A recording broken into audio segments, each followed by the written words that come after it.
So part 4 की starting वहीं से होती है जहाँ पर पिछला पार्ट ख़त्म हुआ था, यानी कि हम गुस्सी को देखते हैं जो डायनासोर के कैरेक्टर को पढ़ करके बहुत ही ज़्यादा गुस्सा आता है। लेकिन हकीकत तो यही थी कि उसमें वही कैरेक्टर थी गुस्से वाली, जो कि बिल्कुल गुस्सी के ऊपर सूट करती है। और वो अब सामने खड़ा करता है, सियाओ की क्लास लगाने लगता है और तुम्हारी हिम्मत कैसे हुई मुझे यह सब कहने की। सभी बहुत चालाक थी और कहने लगती हैं कि देखिए आप कितने फेमस हैं, और अगर कोई आपकी क्रेज़ी फ़ैन मेरा फ़ोन चुरा ले और उसका नंबर निकालने की कोशिश करे तो कॉन्टैक्ट में मैंने ऐसा नेम सेव किया था कि कोई आपको पहचान ही ना सके। श्याओ काफ़ी स्मार्ट थी। वेल अब यहाँ पर ऐसा होता है कि वो जो छोटा सा पपी था झुनझुन, उनसे वहाँ पर कुछ काम ख़राब हो जाता है, जिसकी वजह से श्याओ को बहुत साफ़ सफाई करनी पड़ती है। और अब उनकी एक्सरसाइज रूटीन के अकॉर्डिंग उनको वर्क एक्सरसाइज करने के लिए हेल्प कर रही थी। लेकिन यहाँ पर मैनेजर भागता हुआ आता है और उनसे कहने लगता है कि श्याओ कोई इमरजेंसी हुई है तुम्हारे डैड के साथ और वो हॉस्पिटल में है। एक्चुअली श्याओ के पास तो अपना फ़ोन था ही नहीं, उसका फ़ोन गुम हो चुका था, तो इसीलिए इमरजेंसी में कॉल उसके मैनेजर को भी की गई थी। और वो जब हॉस्पिटल पहुंचती है तो पता चलता है कि उसके डैड का एक दफ़ा कैलेक्स कर दिया गया था। और यही बात पता चल जाती है उसकी दूसरी सिबलिंग्स को भी। काफ़ी नाराज़गी होती है, श्याओ तुमने हमसे ये सब क्यों छुपाया, ये हमारे डैड नहीं लगते। लेकिन इतने में डैड भी होश में आ जाते हैं और कहने लगते हैं कि श्याओ की कोई गलती नहीं है, मैंने ही इसे मना किया था कि तुम दोनों टेंशन में आ ना जाओ। थोड़ी देर बाद वो तीनों बाहर खड़े थे और डैड के लिए काफ़ी परेशान हो रहे थे। लेकिन यहाँ पर श्याओ उन दोनों को हिम्मत दिलाती है और कहती है कि डैड की सिर्फ एक ही विश है जो अपने मुंह से खुद तो नहीं निकालेंगे, लेकिन वह यही होती है कि वह मम्मी से दोबारा से मिलना चाहते हैं। और इसी मिशन के लिए तो मैं गुस्सी की मैनेजर बनी हूँ, ताकि मम्मी को किसी तरीके से कन्वेंस कर सकूँ। और भाई बहन इकट्ठे प्रॉमिस करते हैं कि वो लोग डैड के लिए हर काम करेंगे और उनको खुशी रखने के लिए कोशिश करेंगे। उधर फे को दिखाते हैं, उसने सारी रात रिसर्च की थी, एक बहुत ज़बरदस्त सा आउटफिट पहना था और यह बिल्कुल इस तरह का था जिस तरीके से लिनजिन की फेवरेट आइडल पहनना करती थी।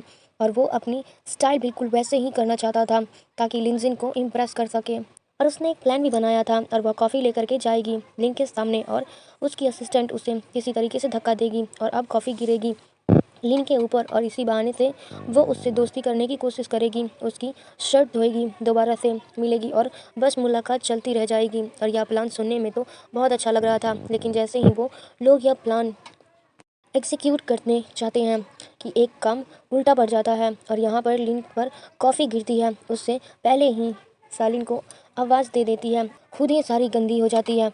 और अब लिन तो अपनी ही दुनिया में सो के साथ इतना ज़्यादा गमन हो जाता है कि उसे पता ही नहीं चलता है कि पीछे हो क्या रहा है। और अब ये बहुत गुस्से में थे, लेकिन उसे इतना अंदाज़ा हो गया था कि इस वक्त आर्ट का जो भी फेस शाओ के हाथ में है इम्पॉर्टेंट है।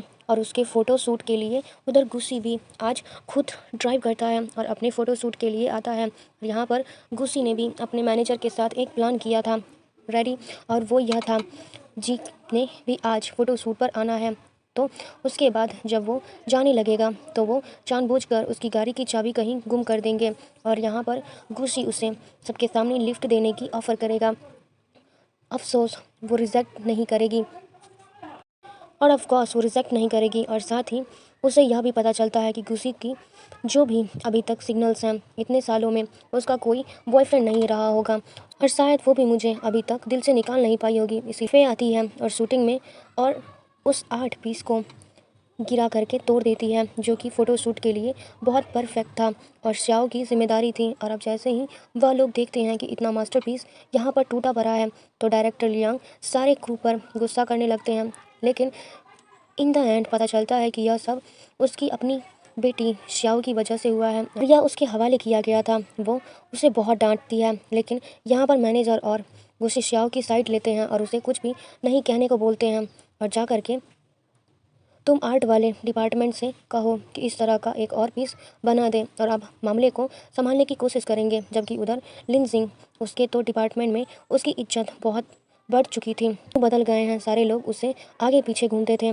इवन कि उसके लिए एक प्रॉपर प्लान भी रेडी किया हुआ था। उधर हमें डैड को दिखाया जाता है। डैड आज काफ़ी गुस्से में थे। लिनयान ने किसी इशू को लेकर के थोड़ी सी गड़बड़ कर दी थी, इसीलिए डैड कहते हैं कि अभी 1 साल हुआ है मुझे अपनी पोस्ट छोड़े, तुमने सीट संभाली है, नहीं कर रहा था कि पहले ही साल में तुम इतनी बड़ी गड़बड़ कर दोगे।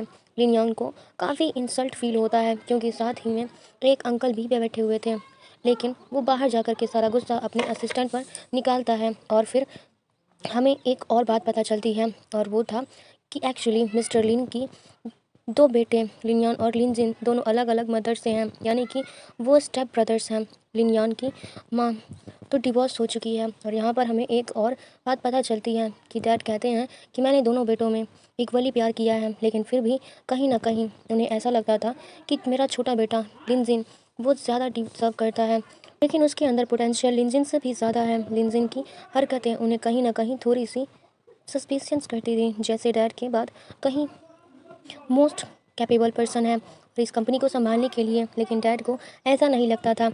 उधर डैड के पास वो प्लान भी पहुंच चुका था जो कि लिन के नाम से किसी और ने सबमिट करा था।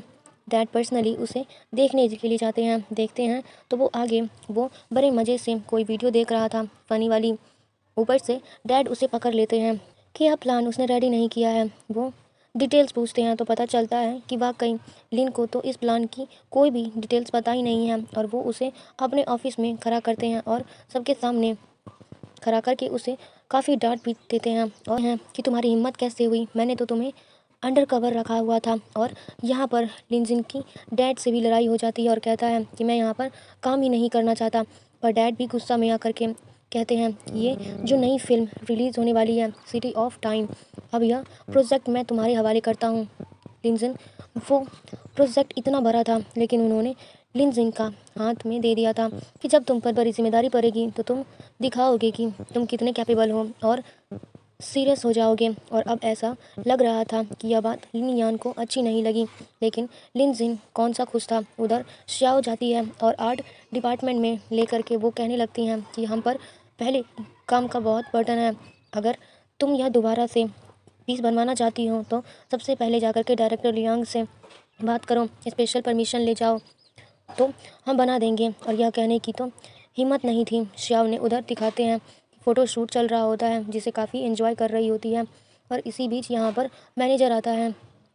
उसकी कार की चाबी इधर उधर देख रहा था। वो लोग शूट से जैसे ही फ्री होने लगते हैं अर्जेंटली किसी और जगह पर जाना पड़ता है, लेकिन उनकी गाड़ी की चाबी ही नहीं मिल रही होती है। वो काफ़ी परेशान होती है और यहाँ पर मैनेजर ऑफ़र करने लगता है कि मिस्टर गुशी ने भी उसी तरीके से जाना है और वो आपको लिफ्ट दे देंगे। लेकिन जी को शक होने लगा था कि एकदम से मेरे बैग से चाबियाँ कहाँ गायब हो गई। वो कहते भी है कि मैं सिक्योरिटी कैमरा चेक करवाऊंगी। मैनेजर को अपनी फिक्र पड़ जाती है और वो ऐसा करता है कि श्याओ को अपने साथ मिलाता है और वो चाबियाँ उससे निकलवा कर जी के ही दूसरे कपड़ों में जा कर के रखवा देता है। और थोड़ी देर बाद उससे आ कर के कहने लगता है कि कैमरा चेक करने से पहले आप लोग अपनी चीज़ों तो अच्छे से देख लो, वो चाबियाँ कहीं हो सकती हैं कि आपके पास हो।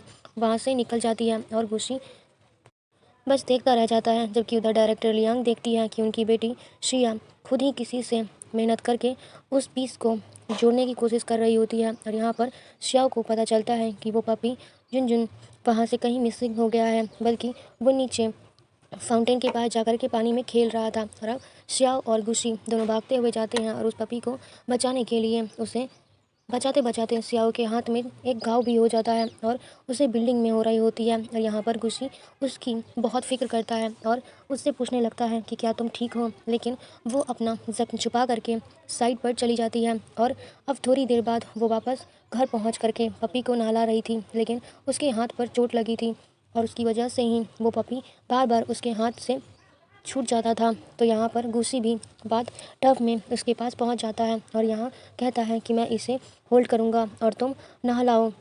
इसी बीच गुस्सी के ऊपर पानी गिर जाता है और यहाँ पर वो दोनों एक दूसरे के साथ ही शरारत में खेलने लग जाते हैं। पपी तो नहाया ही नहाया था, वो दोनों भी पूरी तरीके से भीग चुके थे। और अब थोड़ी देर बाद जब शिया और पपी को ड्राई कर रही थी तो तब वहीं पर गुशी को अपना ख्याल आता है जिसके हाथ पर चोट लगी थी, और वो जाता है और उसकी चोट पर मलहम लगातार मलहम पट्टी करता है। इसी रोमांटिक सीन के साथ हमारा ये पार्ट भी खत्म होता है। आई होप कि मेरा वीडियो काफ़ी अच्छा लगा हो, और लगा है तो प्लीज़ एक लाइक कमेंट शेयर सब्सक्राइब जरूर करें। Thank you so much for watching. मिलते हैं अगली वीडियो में, तब तक के लिए बाय बाय।